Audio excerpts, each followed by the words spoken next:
one of the first places the settlers, the most important settlers of that big area, done. The Olmecs. The Olmecs, they settled at La Venta, Tres Zapotes, and San Lorenzo. They had that kind of triangle.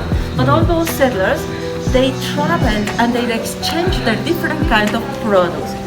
What do they brought to the old areas? Jade. But jade, they didn't found here. The most important areas where we got jade, it is in Guatemala, at the border today with Honduras.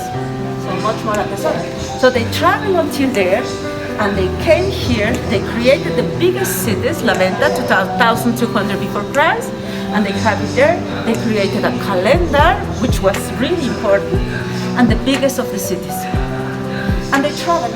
After a while, because they traveled so much, they lost their original language, because they mixed with many other societies. And after those mix, of course, they created new languages. Yes? From the Olmecs, we don't know what kind of language do they spoke, where do they came from, but we know many other things because their most important ideas they brought and they left it at the highlands, Mexico. At the highlands, Mexico, and the principal city of it is Chalcatsu. Yes? From the surroundings of Mexico City, we got this. This is a prince which is sitting. He is also in trance and wearing a cloth with the skin of a jaguar, maybe. A jaguar or a kind of those animals. They worship the jaguar because they say there is no other dangerous animal as a jaguar. And the only enemy of a jaguar, it is the human. So the most important enemy of a human, it was a jaguar. And that's the reason they use always the skin of a jaguar in order to say, my rank, my highest status is here. Yes, I am the one. There are another kings in Europe as well, they done the same.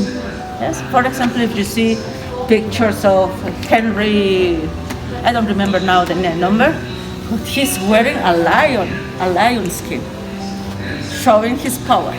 The same happened here.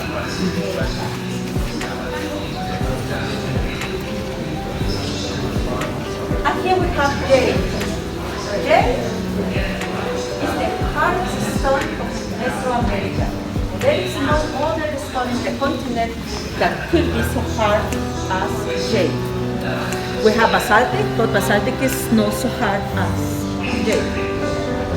Which other stone could be so hard?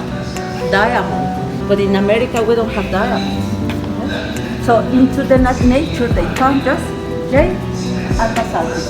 On the scale of hardness, jade arrived to the number 9 and diamond until the number 12. Hardness. So a big differentiation. So the main of the tools, the most of the tools and all the things they use for the daily life, they have been done by jade. That's the reason jade was so important. That society is a society which is really complicated in many sides, but also will still be by the Stone Age, where the people never use the metals, the steel, as a material in order to work for the daily life. They never use as well the wood in order to make a car or to make a couch. Nothing like that. Yes? Let's see some concepts. Look at that piece. We can see here, or this other piece.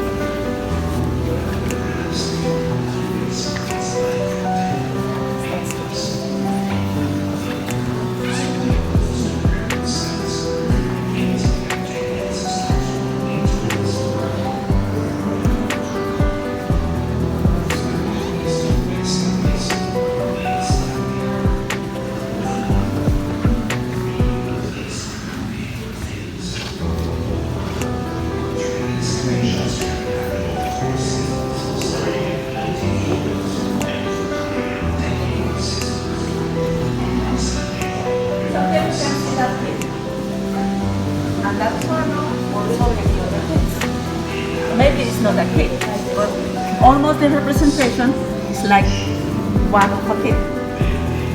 They used to sacrifice kids for the god of the rain. Because they say, by the kids, the fontanelle is still open, and because of it, probably the soul of that children didn't arrive to the body. And so, before those souls arrive to the body, they decide to offer, to dedicate that kid to the god of the rain. How? In many, well, we say always it is really wild, because first they press the fontanelle inside of the tray, and they turn the head off and just they drop it into the water, all the babies, because they say they are so soft as well, like the water drops.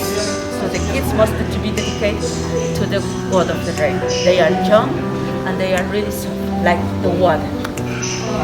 Another concept they got is the fire concept and the time. Look over here.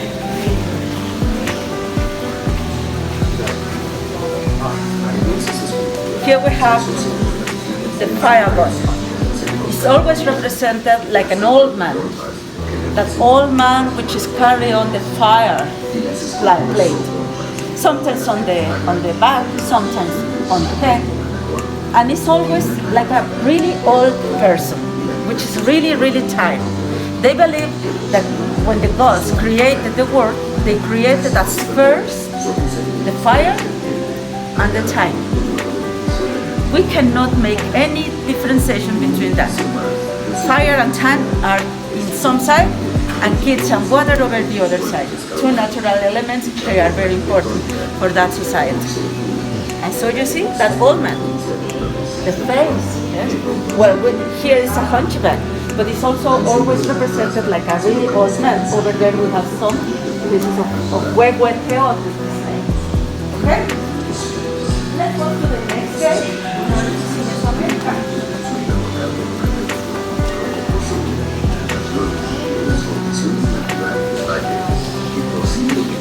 Arrasó con poblaciones enteras.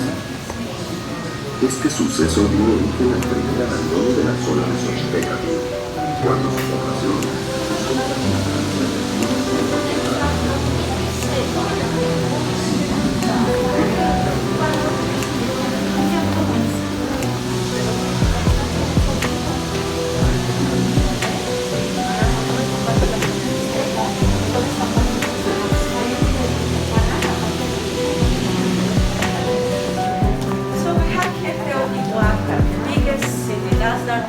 diorama is showing us some of the buildings they discovered and today they have been restored. 70% of the archaeological site belongs to rebuilt part, it's not original. And well, we can see more or less the origin of that city. The origin was because there is the Cerro Gordo, the fat mountain, that gave them the most important treasure they needed. That was the obsidian. The obsidian, a volcanic glass, a silicato, where with them they created spears, spoons, and knives. All those weapons for the war. Because the main industry of that society was war. Always many people say, no, they have been occupied many other things. But no, they must have control. Look at the map. Everything in green, you see, this is everything in Mesoamerica, until Nicaragua. And from the whole area, they needed to control of the same cash tax. Why not? Because they don't want to esa society.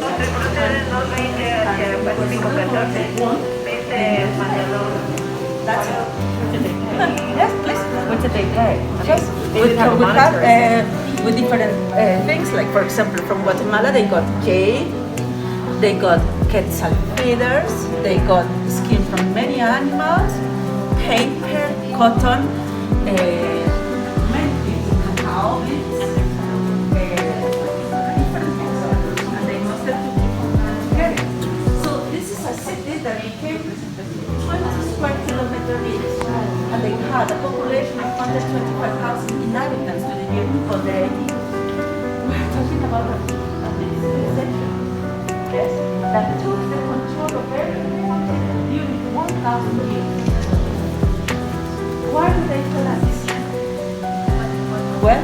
First, the geologists, they say us that on the year between 700 and 800 AD, a dry season arrives, a climate change. And because of those climate change, they didn't get rain during 100 years. And so, that big city with so many inhabitants needs water, yes, and needs to produce and needs to control.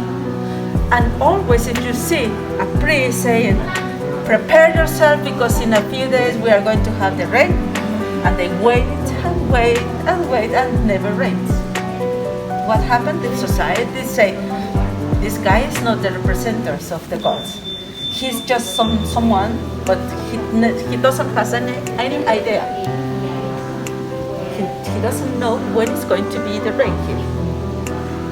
So the rivers dries, the lake, it was smaller and smaller, and the water sources got also very, very small. So finally the society left the water, but also they got many fights between the others because everyone wanted to have the power into the city. And finally, 880, nobody used to be living there. They went to many different cities and they created new cities. Okay? After they created those cities, Teotihuacan was abandoned. Nobody there. Yes? So the nature grew over the buildings. Yes? But the next cities they constructed, they were done similar like that. That was the symbol of the society, the symbol of the class, the symbol of the urbanism. And like that city must have to be everything. Yes? Do they have a written language? Like we don't know which language do they speak. That's the problem here. Which was the name of that city? And we have a very big problem here.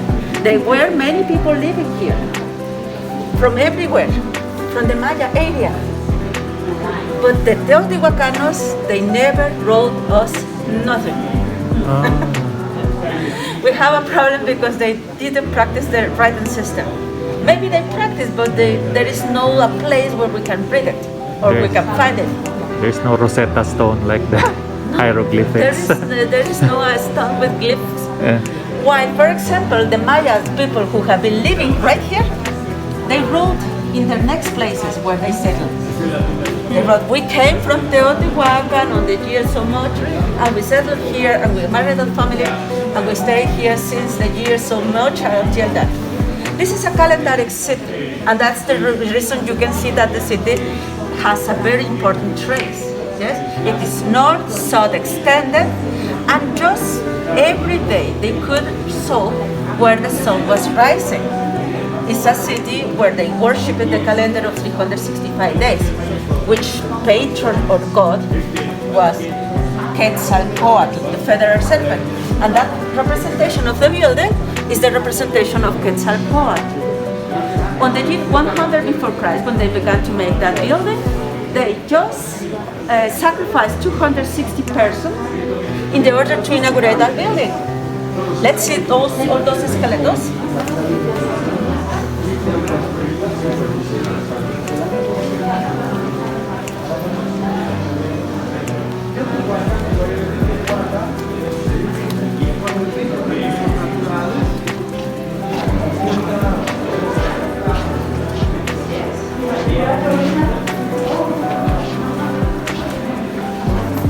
Look at here.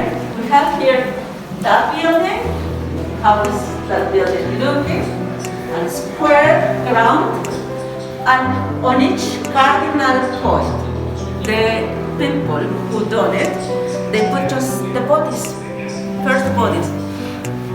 They tied the hands as well the feet together, and they just put the bodies into the floor, into the ground, and they don't have put into the rest. Then they are the original don't come so close. Take your hand away. Thank you. Thank you. Otherwise the alarm is going to start again. Okay, then you can see the skeletons. Today we see the skeletons, of course, in that moment they have in the bodies. Yes. And over the bodies, just they put the clouds and the stars. And they constructed the building over them. They didn't done a chamber especially for that bodies. Just they covered it full with the material and they constructed the first building. Look at the bodies. They are from very high persons. They were not so small. The normal height of the people in Mesoamerica, it was always 1.60 meters for the men, and for the women 1.45 meters. Yes.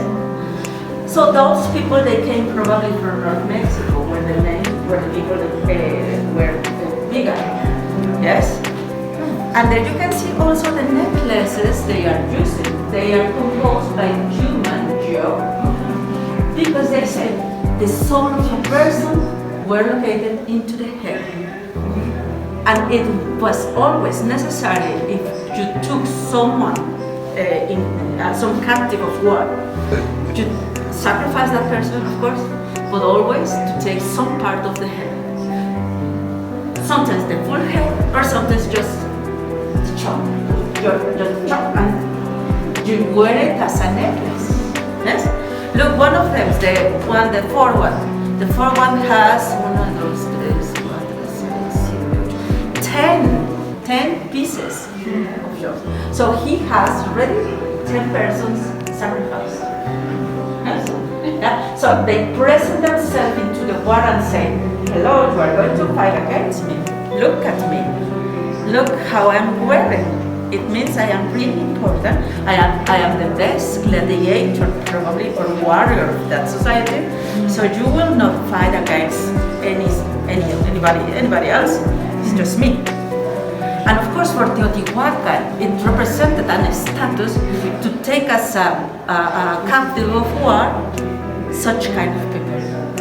And of course, those very important people, they were dedicated to the plum serpent Quetzalcoatl.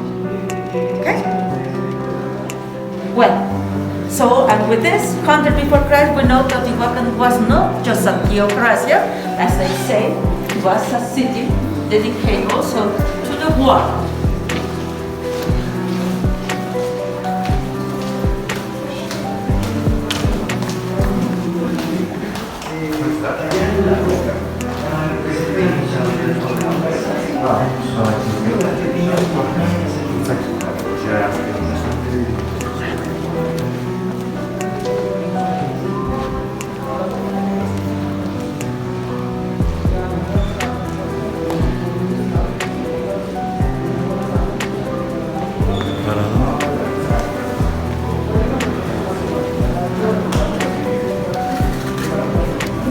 So look at that mural painting. At Teotihuacan we don't have a writing system.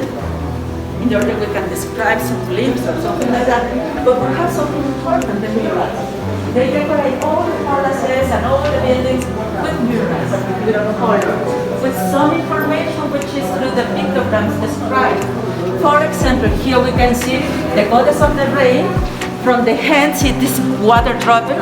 From her own crown, there you can see a tree of life which is coming, and the life is happy, beautiful, nice, with many spiders and butterflies, and the birds are singing, and it's a beautiful life right at this place.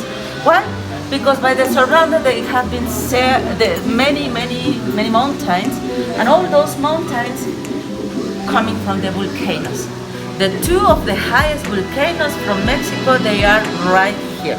Popocatépetl, the one with the peak, which is 5,400 meters high, and Iztaccíhuatl, 5,200. And many other volcanoes, more than 70. Yes?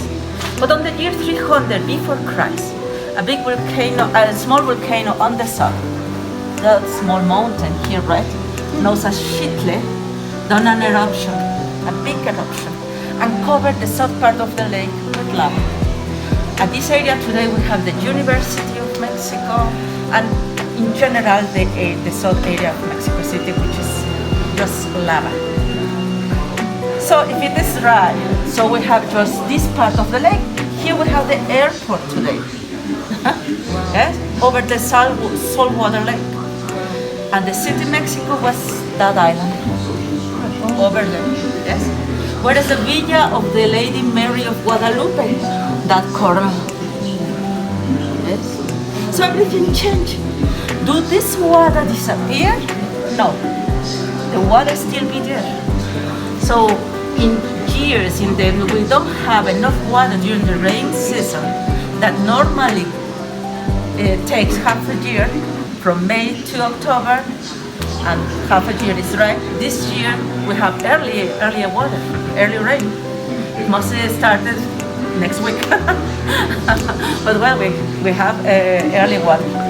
So when we don't have enough water during the rain season, we need to pump. We need to take water from the ground, and this is of course a problem because the level of the lake is descending.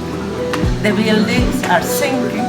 Yes, Mexico City is sinking about between 9 and 12 centimeters every year. Yes, that's the reason if you walk by the downtown, you will see that the cathedral is standing like this, and the next building beside like this. And also, if we have many troubles, like we have every day, more than 100, everything is shaking and it's moving. But we, the people from the city, we don't realize that.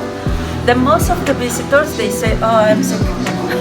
I don't feel good, because there are the troubles, the many movement that we have into the city. The new buildings, they need to move, to make a dig until the main stone, which is sometimes more than 20 meters, 30 meters to make a pilot in the order the building continues standing there. Of course, it's a lot. So the inversion for the center in Mexico City, as you can see, is high. Okay? Well, but the city still be here. Hernán Cortés, the conqueror of Mexico, he has a decision.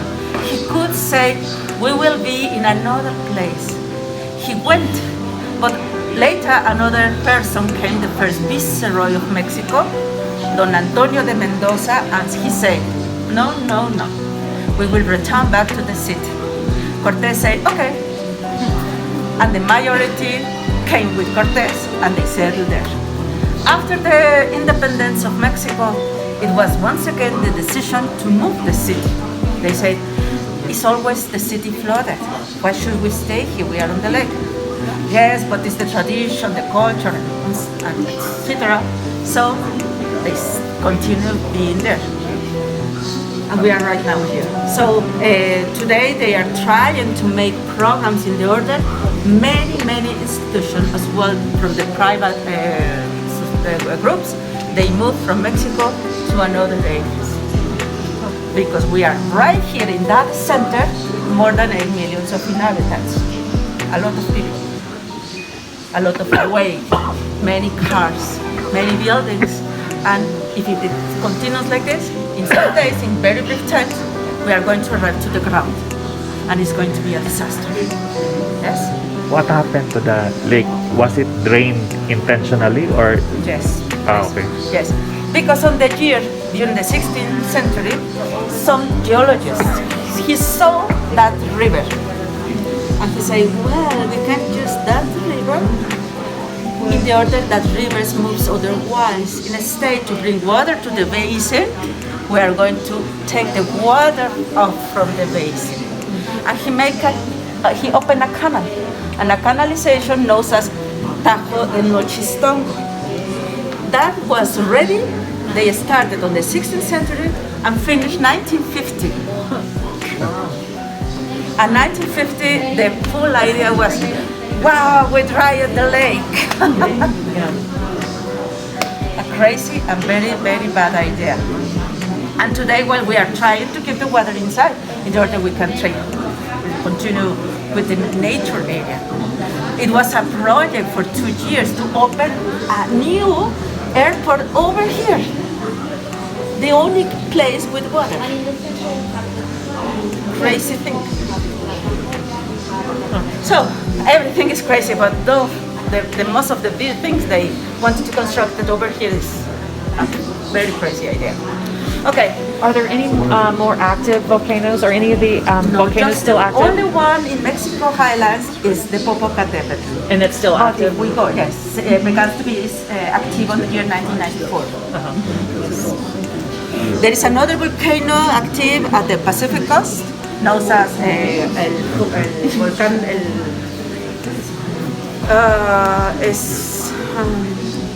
I don't remember now the name, but it's on the federal state Colima.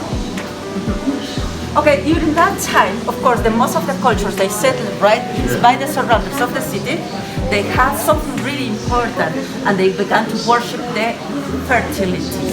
The fertility as the symbol of the land, of the food, and that was always represented as a woman. Let's see the first image, dated 2300. It's looking like that at the surroundings of Mexico City, Soapilco. And here you got it. This is a small clay image for a woman, from a woman which is pregnant, yes? Because they say a pregnant woman is triplets, and it's the best representation of fertility. Also, those women, they always have been represented with high hips. They keep children pregnant or carry on babies, like over the other side. You will see. Come over the other side.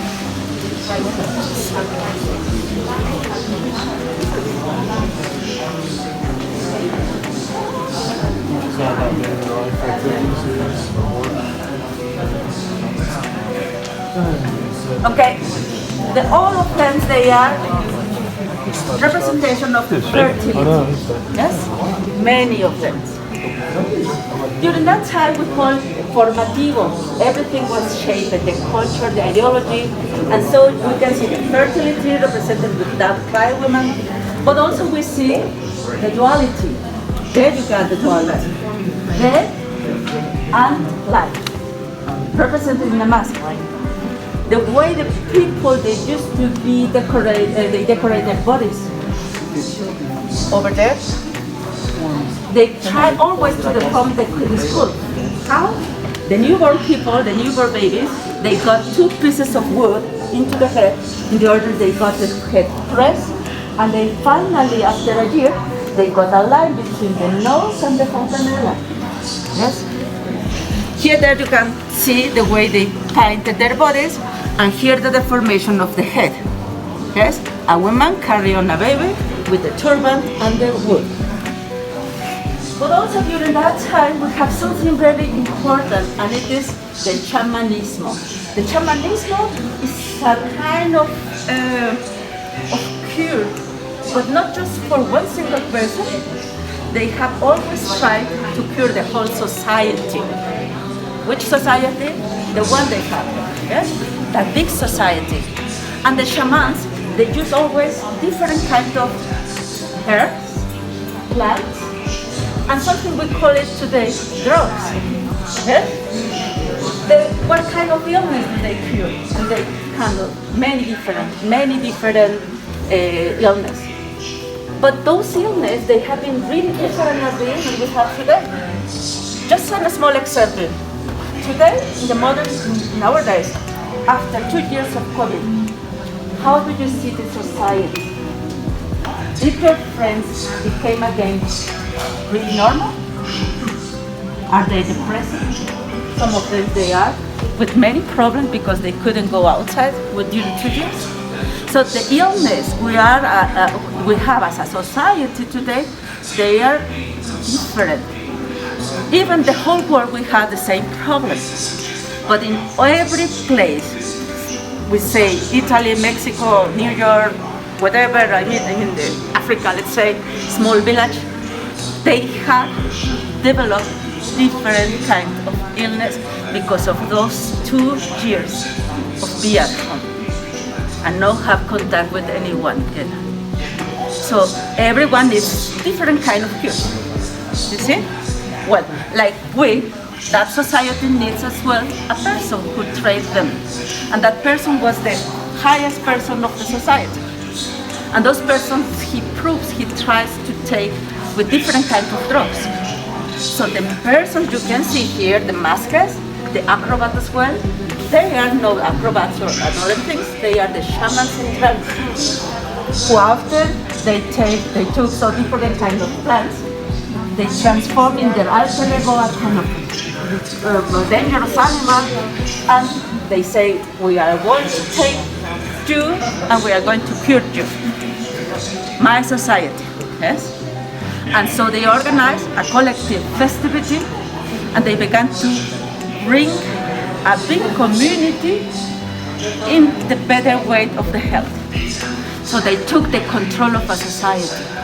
Who takes the control of the society today?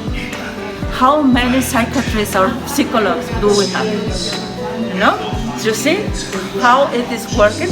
But today we are always skeptical because we say, well, I don't care. I don't think about that. And where is the most of the place where the people go? To the church. Yes. Science, a Protestant church or a Catholic church, also, or to the psychologist. In Mexico, we have many people who are practicing the witchcraft. The market of Sonora in Mexico City is a very big market, and all of the people, they went to the market in order to buy candles and to buy different herbs and just perfumes in the order they be cured after the COVID. Yes, what kind of illness? Is everything here? Here, only here. So the humans, we are a society always. Someone must to take the control of us as a society. And in this case, that was. Okay? Where do the archaeologists, they found everything of them? Over there in the tombs. There you see? We have a wonderful diorama here. Over there you can see a house. Over the left side there is a fire. Over the right side there you can see a silo. And so the house is very, very nice description. And when the people die, all of them, they came into the main yard. At the main yard, it was the whole family. All the relatives of that house, they have been buried into the main yard. So we can find many generations after and after and after so much time. In this case, we have the 154, the shaman of the house. But the most important, probably in that house, it was someone much more important than the others, and this person was buried into the house. So if you climb the steps, you will see over there also a burial there. So it is saying to us that the society was composed by a shaman, who was very important, but also a very important governor or king of that house. And those persons got all the best, and all the best place after the death as well, at home. Yes? Everyone outside, but me, I am the most important at home. Yes? Walk over there and you'll see. I wait for you here now. Que se ubicaban muy cerca de las casas. Probablemente algunos graneros fueron reutilizados como basureros y otros servirían también para enterrar a los muertos. La vida cotidiana de los pobladores del Tlatilco es otro aspecto que podemos inferir a través de los restos arqueológicos aquí en Oaxaca. Por ello es posible deducir que los primitivos criaban animales domésticos como el guajolote y el perro, preparaban sus propios alimentos en utensilios que ellos mismos producían, preparaban los artefactos necesarios para su vida diaria.